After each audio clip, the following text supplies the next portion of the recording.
我今天要介绍有关在7 GHz 上面它运行的一些相关实验，以及有一些论文，他们的表现是如何的。我要将它们进行一个统整的报告。那么首先是我们的摘要，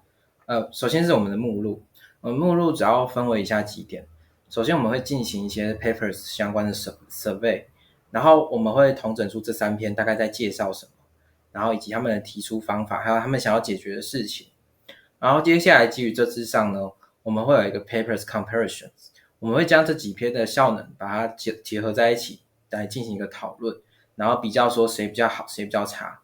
然后最后我们根据这个 papers comparisons 以及我们前面提到这些 papers 介绍相关的内容，我们会得到说我们到底现在需要哪一些的参数，我们才有办法去做这几篇的论文内容。那接下来呢，我们根据我们实做这些东西来得到说我们在未来我们可以有哪些事情是我们可以先自己做的，那哪些事情又是别人一定要提供给我们的参数，以此在做这个章节的报告。好，首先是 paper survey。首先我们有3篇论文，那这3篇论文，第一篇是从 IEEE， 第二篇是研讨会，然后第3篇是之前2024年10月份就有提出来的，只不过在近期又做一些更动的，放在 Axios 上面的一篇论文。那这3篇论文其中的1跟2篇呢，主要是在针对7 GHz 上面的运行来去探讨说它这样子的表现是不是他来去探讨一个在7 GHz 上面的表现，然后并且用他们提出来的方法让7 GHz 上面可以去做一个 prediction 的方式，然后来测量它的有效性。然后第3篇论文比较特别的事情是，它虽然也是在比较在7 GHz 上面的运行的实验是怎么样跑的，不过它这里是在注重是这些别人提出来的数学模型，它到底是不是合理的，那里面的参数的设计到底是不是合理的，然后用一个他们的方法，然后来去佐证说这个设计是合理的这样子。首先是第一篇论文，那第一篇论文它主要在探讨什么？它主要在探讨在轻度的网络环境，都市环境底下，然后做一个传输，然后他想要探讨的事情是在这个轻度都市底下7 GHz 他们的表现，他们的 path loss 会是多少？那这个方法呢，具体他们是首先他们先用了那个 transmitter 跟 receiver 之间的各自的高度、各自的频率以及各自的距离，还有它精度纬度还有精度纬度之间的距离，来当做他们的输入参考资料。然后接下来他们同样还会再输入一张照片来得到一个校正值。那这个校正值呢，会去控制，会去校正一个数学的模型。这个数学模型通常就是我们用来计算那些7 GHz 的 path loss 的数学模型。那这些物理上的数学模型通常都是由其他的物理专家来提出来的。那我们只是在用这个校正的值呢，来去校正这个数学模型，让这个真实的这个7 GHz 的 prediction 呢，能够更贴近真实的结果。好，首先是这样子，我们会把高度，然后频率，然后还有传输器跟接收器它们之间的高度，还有这些精度的资讯呢，先输入到第一个神经网络当中。那输入到第一个神经网络当中之后，它会输出一个1乘4维的输出。那随后我们会把一个卫星云图呢丢到这个 CNN， 这个卫星云图通常就是那个轻度都市的那个卫星云图。那我们输出的结果也同样会得到一个4维的输出。接下来我们将这2个4维的输出进行相加，然后得到一个值，也是1乘4维的值。那这个1乘4维的值就会放到第3部分的神经网络当中。那第3部分的神经网络的用意就是在理解这些值之后，可以输出一个校正值。那这个校正值就会用来去调整、去校正那个别人提出来这个 path loss model 的物理模型。那具体的校正方法就是直接加上去，把这个校正值加上去来得到这个结果。那现在问题来了， path loss model 要怎么选？我们都知道我们已经用神经网络来去输出结果，但是这个 path loss model 它是可以变动的，它这个变动的方法其实是可以自己去调整，我们希望在怎么样的环境底下用什么样的物理模型跑起来效果会最好，这些都是可以自己定义的。那他们自己的实验结果在测试当中呢，他们在这个轻度的都市底下测试的时候，他们发现其中 3GPP 他们先列出了4个地点，那这4个地点的差别其实也没有什么差，大概就是他们的海拔高度，然后这些那个接收器跟发射器的角度，然后他们采样的范围以采样的数量，大概只是他们之间的差异。大家可以直接把它理解成就4个地方去进行测量，这样就好。那经过他们的比较之后，他们发现呢 3GPP 的这个 non-line of sight 的表现是最好的。那这些里面的这些表格里面的数值呢，只是透过他们实际测量，然后透过 RMSE 的方式，这些物理的数学模型先计算出一个值，然后接下来再跟右下角这个数学公式呢，来去进行一个 RMSE 的计算。那 RMSE 计算出来的结果就会显示在这里的每一格。那具体来说，这个数学的模型里面的值全部都是用测量的方式，比如说他们在这个时间点底下，这1分钟以内采样了2到3次，那他们就会把这2到3次的可能是取一个平均值，然后得到一个结果是在这1分钟的情况下，我们测出来的结果为这个 PL 这个值，那再用这个 PL 这个值去跟刚刚这个物理模型也在同个时间点计算出来的结果来去进行一个 RMSE 的运算，然后得到这些值。那经过这些值比较之后，正如我刚刚所说的，其中 3GPP 的 non-line of sight 的表现呢是这里面最好的。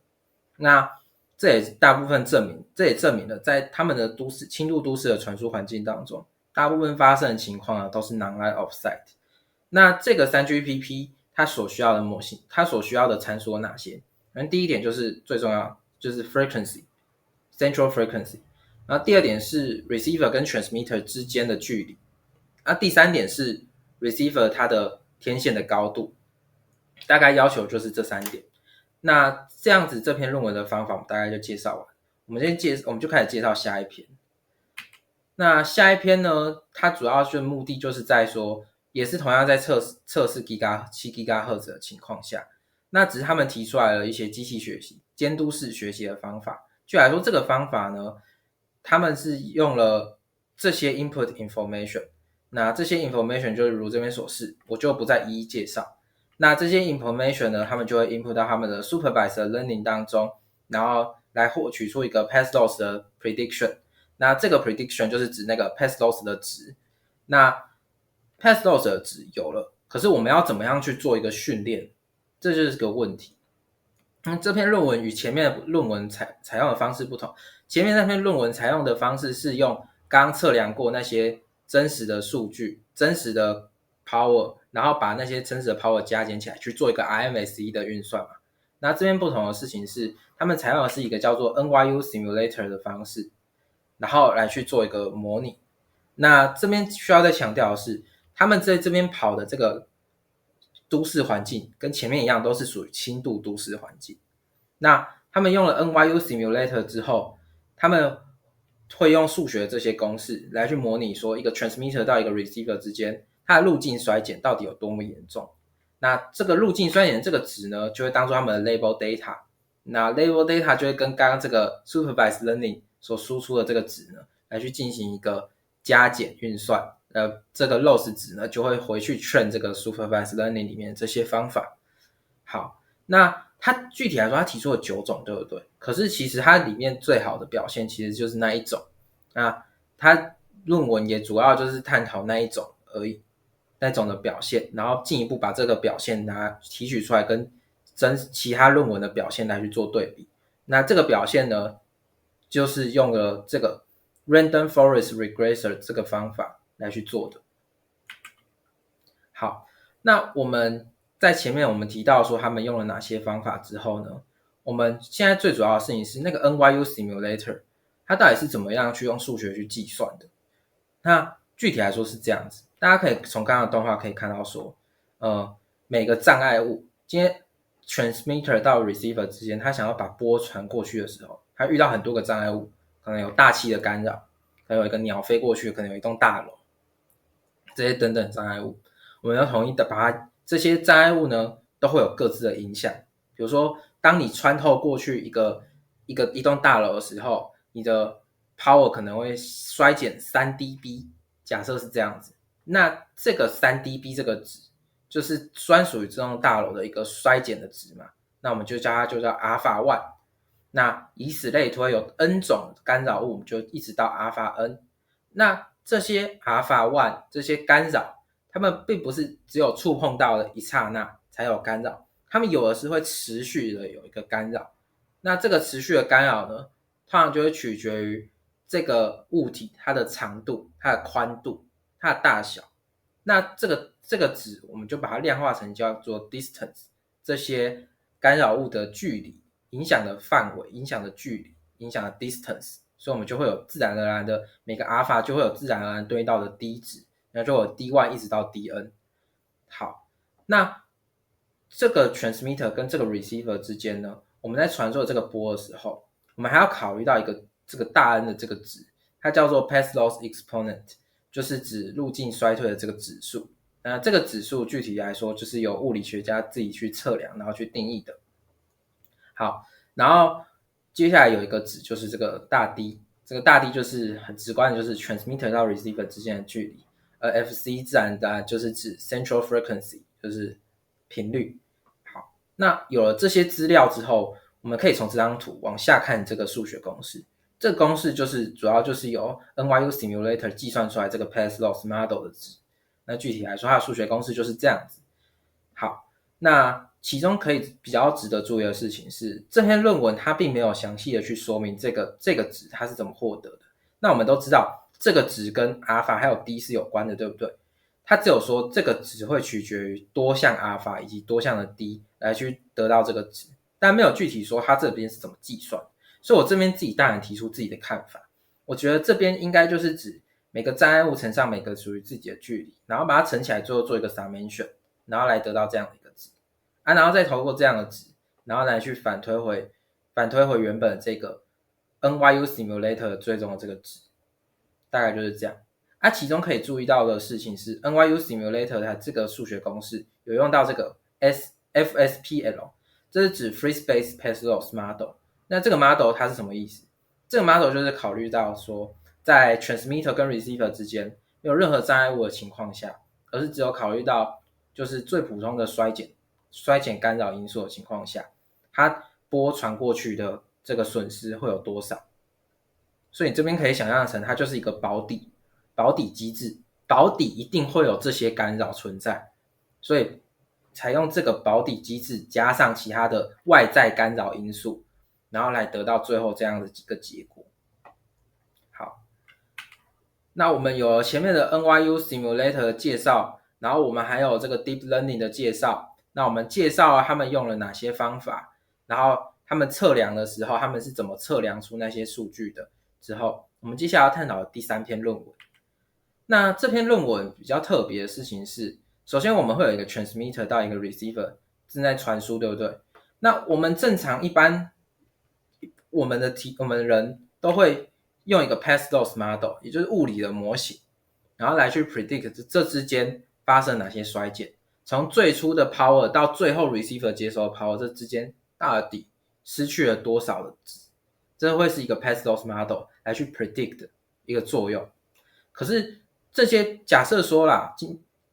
应该要这么说，但是这些 predict model 呢，他们有个问题，我们不知道他们这些里面的这些物理数值到底正不正确啊？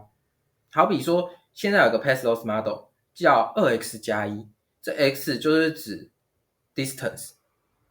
那问题来了，为什么前面这个一定要2？为什么后面这个一定要加1？这是他们测量出来的结果。他们测量出来的结果就是说，好，这边用2会比较好，这边用1会比较好。但是我们要怎么测量这个有效性？这是一个我们目前很难去佐证的一件事情。那这篇论文它就在探讨说，我们怎么样去佐证这个模型它到底有没有效？所以具体来说是这样子。左下角我们可以看到这张图，这是一个 2x 加1的线，然后这些蓝色点点都是实际上他们测量出来的数据。但问题是，我们今天随便抓一个数据，然后逆推回来看这个 path loss model 它是不是一个准确的模型的时候，会存在一个问题。首先，因为没有任何一个蓝色点长在这个蓝色这条 2x 加1的线上面，这就会导致说我们今天测出来不可能会完美的准，完美的，我们把一个蓝色的 data 带进去，它不可能会完美的符合这一条公式，不可能会完美吻合，一定会有一点误差。那问题就是说，我们今天选到的这些数据，它到底是不是好的？可以看到的事情是，我们在这张图里面，我们有些数据是离这个线上很近的嘛，但是同样的，也有些数据是离这些线上很远的。我们如果今天都刚好不小心选到离这个线很远的时候，那我们计算出来这个值都很不准确啊。那我们是不是就认为说它是一个不好的模型？那其实事实上不是这样嘛。事实上就是说，我们其实如果摄取了更多的数据的话，会发现其实它是越来越拟合2x 加 a 这条线的。但问题就是我们不确定我们现在选的这个数值，它到底是不是一个好的数值，这就是最大的问题。所以这边就会变成说，我们如果真的用 Pass-Loss Model， 然后用实际的测量数值去看的话，是没有办法证明这个数值的有效性的。所以说这篇论文呢，它就提出来了，用这个所谓的 General Path Model， 就是通用的数学模型。那这些数学模型可能都是别人已经用物理证明过的，它就是一个用这样子的通用的表示方式，然后来去表达这个路径衰退的这个数学模型。然后接下来呢，我们就会用实际测量的方式，然后来去 fitting 这些里面的这些值，比如说在这个 general model 里面会有这个 AX， 那它 fitting 的对象就是这个 A， 它就会努力的就是让这些它预测到这些值，然后看怎么样用一个调整这个 A 这个值，然后来去拟合出这里面所有的数据，用一条线来表示这里面所有的值。那下面这个 general model 呢，则是它也是用同样的方法，然后来去拟合出现在这个 B 应该要是多少才能够吻合。那具体来说，他们是怎么吻合的？这里作者是用了其中一种算法，但是其实呢，这个算法并没有说一定要怎么样。我们今天可以用有很多种方式，例如说遗传演算法等等，或者是神经网络，或者是一些 supervised learning， 我们都可以用这些方法，然后来去想办法拟合出这些值。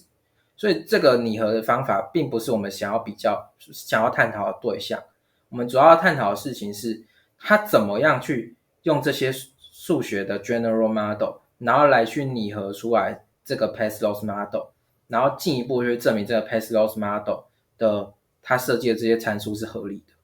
好，那从我们刚刚介绍的这边来看，我们主要有几个盲点。我们不知道这些 general path model 要怎么选，要选几个。那这边他并没有提到说到底要选几个，他就只是选了2个而已。但是呢，他有提到说，我们如果要选这些 Path-Loss Model 的话，这个是我们要从自己的知识库，也就是我们从小到大阅读的理解，我们知道有哪些物理的 Path-Loss Model， 然后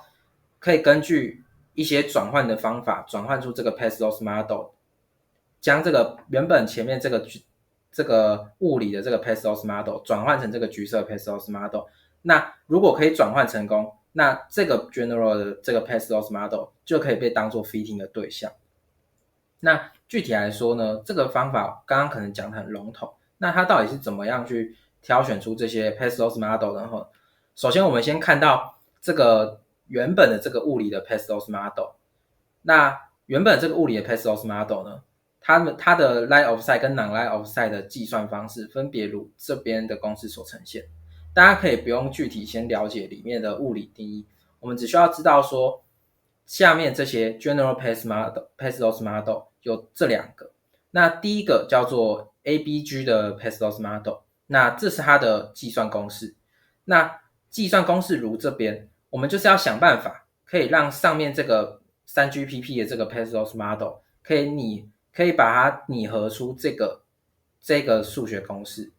那具体来说，比如说原本这个 line of sight 的数学公式是长这个样子嘛，那我们可以透过一些简单的调换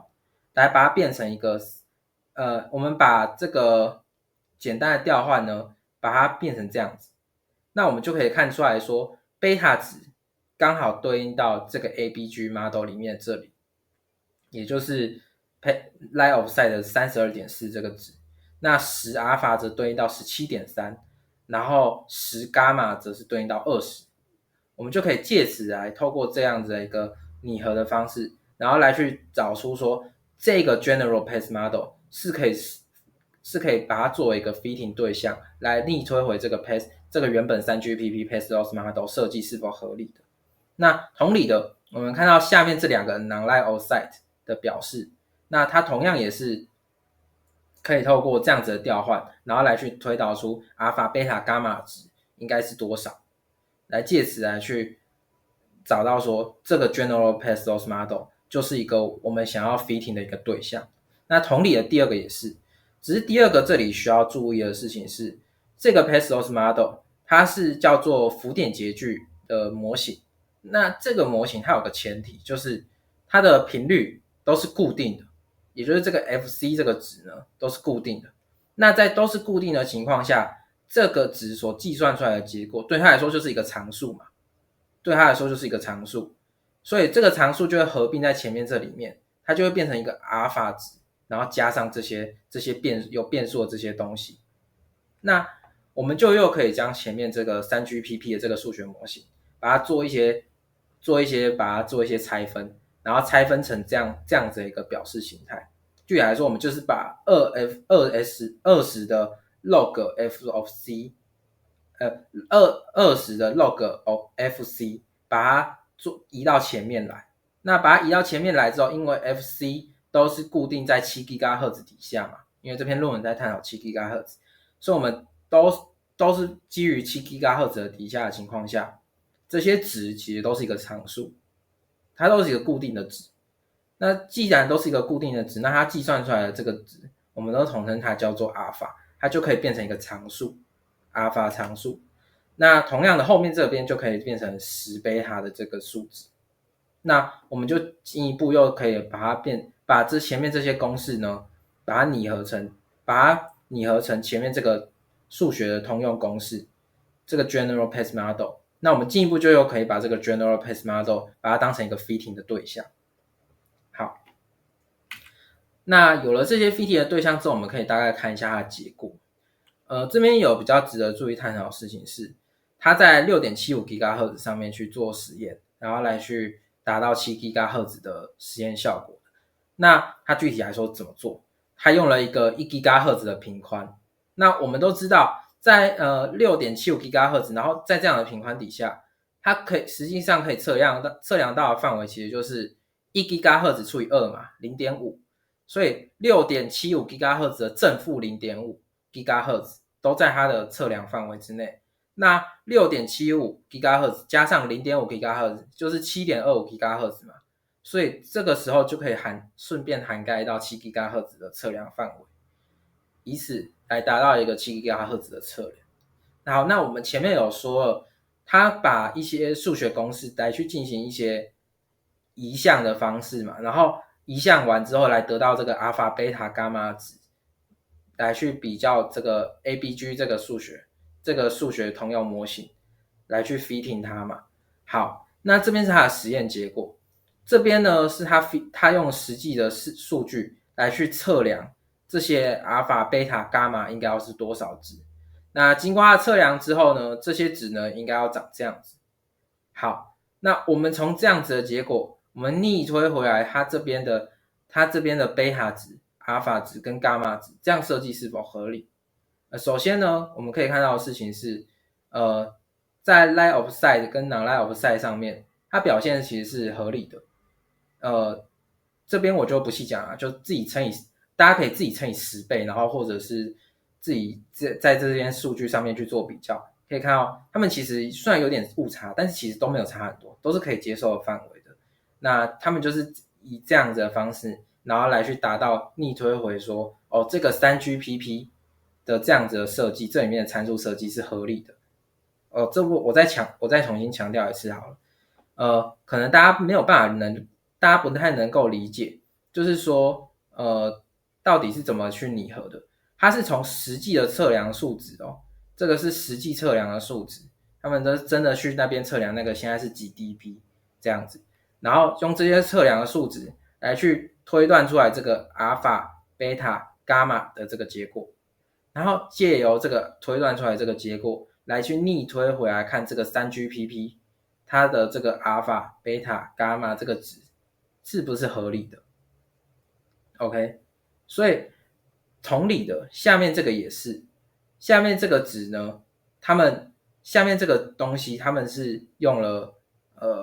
同样的手段，先去用物理的测量出这样的阿尔法值跟贝塔值之后，他们再同样逆推回来看 3GPP 的这些他们当初设计这个数学模型的这些人，他们设计这样的参数是不是合理的。那计算出来的最后的结论呢，就是合理的。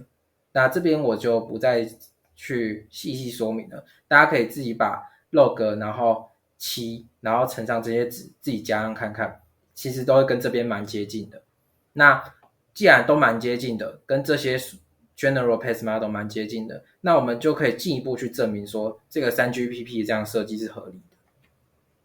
好，那有了前面3篇论文的讲解之后呢，我们接下来就要来比较。那我比较的目的就会撇除掉刚刚最后第3篇这篇，而是主要专注在前面2篇。因为前面2篇怎么样？前面2篇都是在轻度都市环境，然后都在探讨7 GHz 的比较嘛。那首先第1篇呢，我们可以从前面，我们回顾一下前面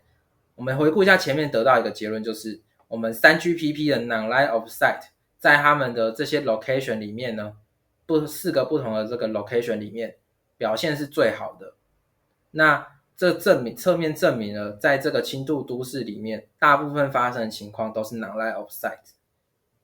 那其中呢，大家又可以注意到有一个值在 location 2这里 20.0， 很明显就是这4则里面表现最差的嘛，对吧？那接下来我们的实验结果，也就是这2张图，我们都会用这个 location 2的这个实验出来的结果来去进行说明，因为这就是最差的了，不可能会有再比它更差的，所以我们用最差的结果直接来看。首先呢，这边呢是把下面这个 physical based resource comparison， 这边是把上面这个 non-line of sight 的这个模型跟其他的数学模型来去做一个比较。那可以看到的事情是，就是在 location 2的里面，它表现是最差的，在这里它表现是最差的。好，那基于它表现是最差的情况下，我们来实际上看了一下他们提出来的神经网络的方法的一个比较。首先我们要先注意到一个点，它的 x 轴是用 km 来计算的，从几公尺到最后 3.5 公里这样一个 receiver 跟 distance 之间的距离，然后来去做一个比较。那这边这个图呢，主要有三个数据。首先第一个是绿色的，绿色的这个就是指这个 3GPP 的 non-line of sight 实际上测量出来的值。那这个蓝色的值则是他们他们实际上用他们的那个神经网络的值来去 predict 出来的结果。而这个橘色的值则是真实网络他们用那些几 dB 这样去测量出来的结果，把它加总起来得到的值。可以看到的事情是，绿色这个表现就是很差嘛，它完全就是几乎快要偏离掉这个橘色这个真实的值了。而我们刚刚前面有提到，那个神经网络会输出一个校正值来修改、来校正这个绿色这条 path loss model 的线，对不对？那它校正出来的结果就可以看到，它几乎很大情况下都是吻合这个橘色的 data， 那大部分情况下都是能够准确预测的。那所以可以证明他们的方法有效性。那他们具体来说，他们又最后把自己的这些蓝色 data 跟橘色 data 又做了一个 RMSE 的比较的计算，那计算出来这个值是 4.9。那各位可以注意一下，这个 4.9 呢是这4个里面表现最差的了，没有比这个更差的。对，所以这4个里面其他 location 都是低于 4.9， 有些甚至到 4.5， 但 4.9 就是最差的。大家可以注意一下这一点。好，那有了上一篇论文之后，我们就可以来看下一篇论文。那下一篇论文呢，就是它也是在轻度都市底下，然后测量7 GHz 嘛。那它这边主要测量了春夏秋冬这4个季节。不过我们其实春季跟秋季呢，它的时间已经越来越短了，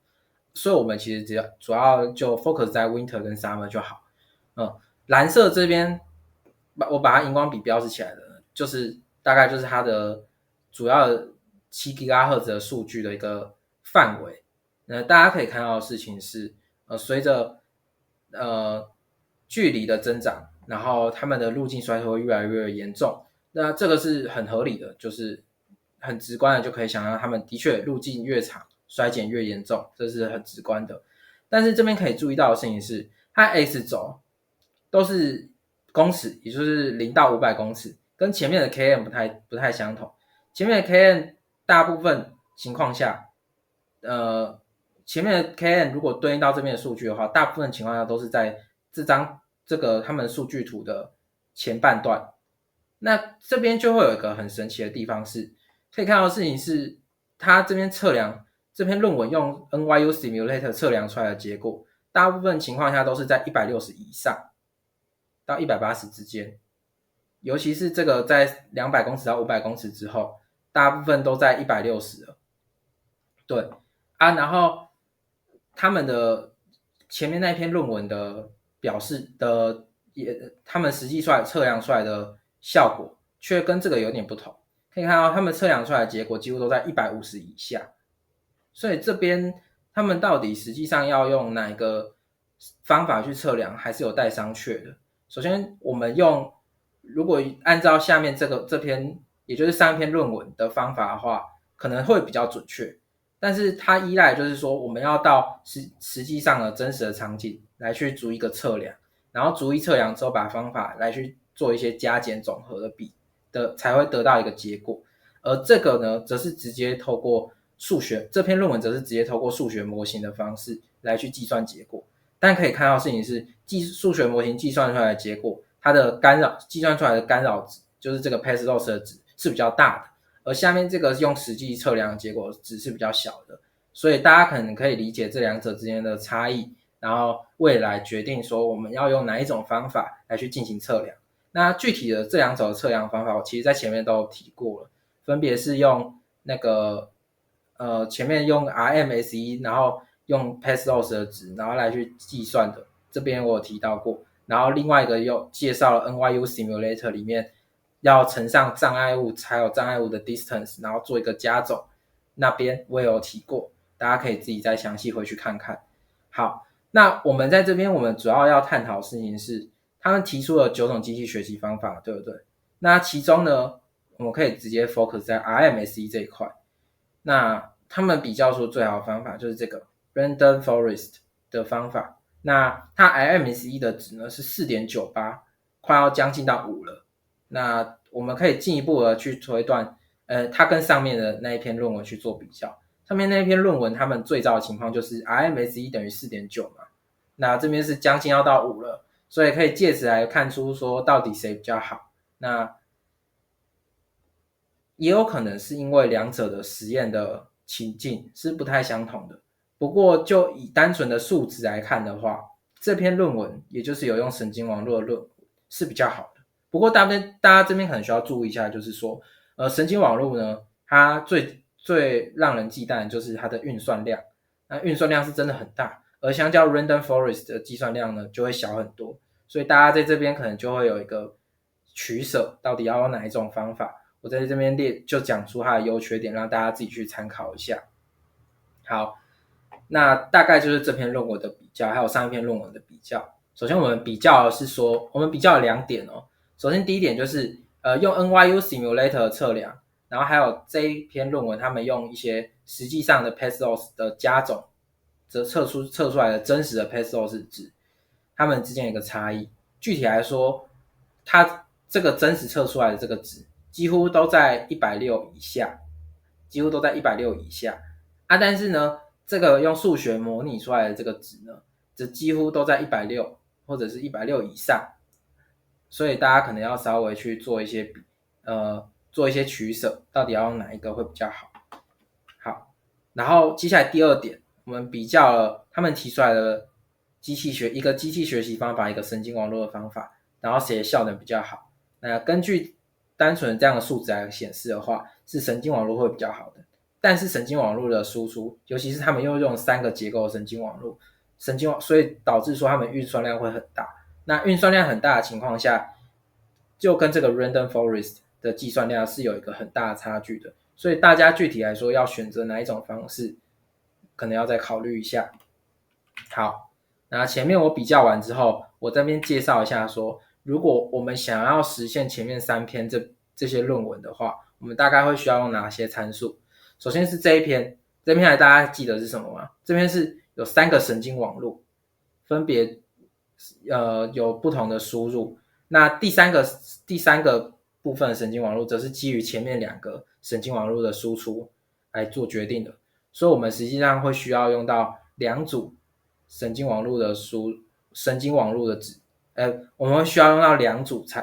的值。第一组就是卫星云图，他们提出方法需要输一个卫星云图嘛。然后第二个则是他们的距离，那些 receiver 跟 transmitter 之间的距离跟高度，这是我们需要的值。那当然这些值在一般正常情况下是很容易取得的。然后接下来呢是这个 path loss model， 这个 path loss model 需要的值呢，其实也就跟刚刚前面提到这些神经网络的 input 其实是差不多的，也就是有 frequency distance 跟那个 receiver 的天线高度。那比较值得注意的事情是，它这边实际上测量用一个真实测量的这个值来当做它的 label data， 因为我们都知道神经网络需要 label data 嘛，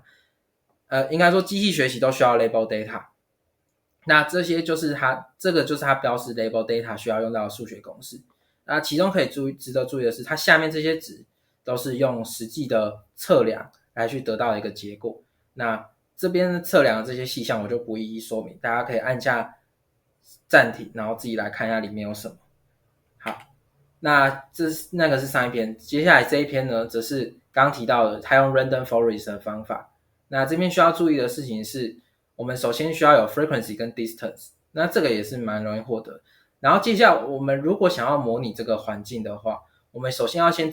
自己知道说，从 transmitter 到 receiver 之间有多少个障碍物，这是我们自己要决定的。应该说这个是我们需要提前知道，不是自己要决定，我们要提前知道的。那接下来这些障碍物呢，它们的 alpha 值是多少？这个我们需要上网去找一下。我相信比如说像是一栋大楼它所造成的干扰，这些在网络上应该是可以找到相关资讯的。那以及他们各自的这个 distance 是多少，这也是需要提前去知道，别人提供给我们的。所以提供给我们主要有几项，首先第一项 transmitter 到 receiver 之间的距离，第二项 frequency， 第三项我们在传输的路径上面会遇到哪些障碍物，那这些障碍物的 distance 又是多少，这是我们需要知道的。然后接下来下面这个是他们提出方法所需要的 input， 也就是刚刚说最好 random forest 那个提出方法它所需要的 input 有哪些。那大概其实这些资讯都是可以直接提取的，都是跟 receiver 跟 transmitter 有关的，这边我就不再细讲，大家可以按一下影片自己去做一个观看。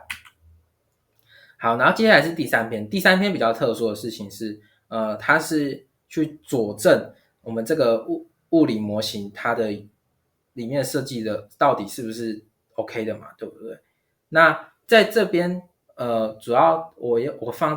这篇论文的用意就是说，如果当未来我们想要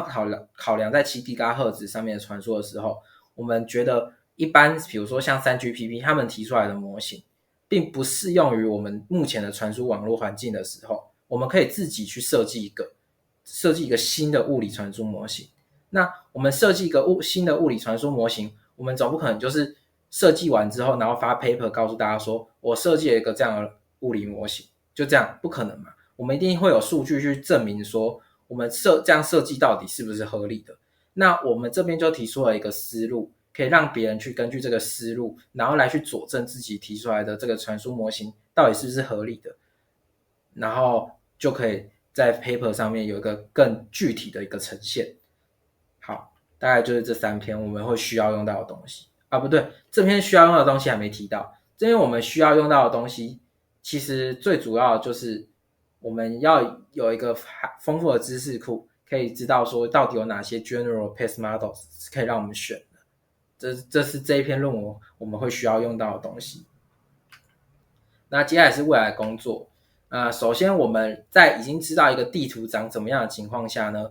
我们有哪些东西是我们可以做的？我们可以先把这个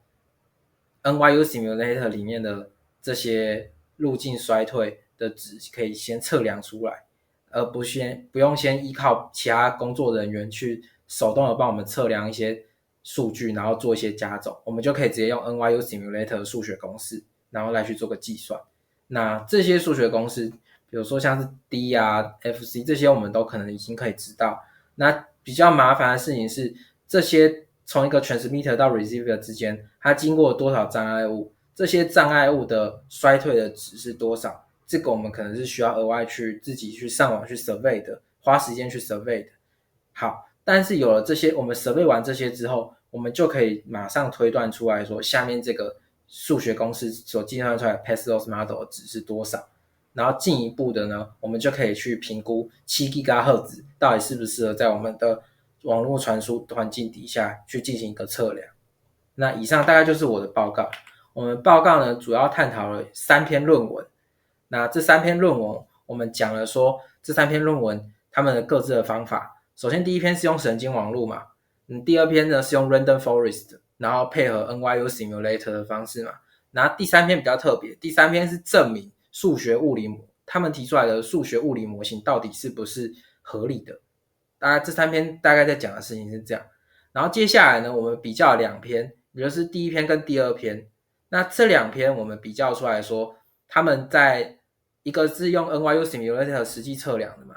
一个是用 NYU Simulator 去模拟测量的，一个是用路径他们真实去测量，把它做一个加减得出来的结果嘛。那这2者之间他们的比较，他们的差异，他们所计算出来值是有误差的。那我们大概比较一下他们的误差值大概多少。然后接下来呢，我们去探讨这2者提出来的方法，神经网络以及 Random Forest， 他们在路径预测上面的效率又有多高。然后接下来我们接下来在下一章节，我们则是探讨说，那如果我们想要把这3篇论文的方法用到自己的实验里面去的时候，有哪些参数是我们需要的，我们需要注意的，以及最后我们大概统整了一下哪些是在我们已知一个都市环境他们大概质的分布的情况下，我们可以自己先做的东西。大概我们探讨这4点。那以上就是我的报告，谢谢大家。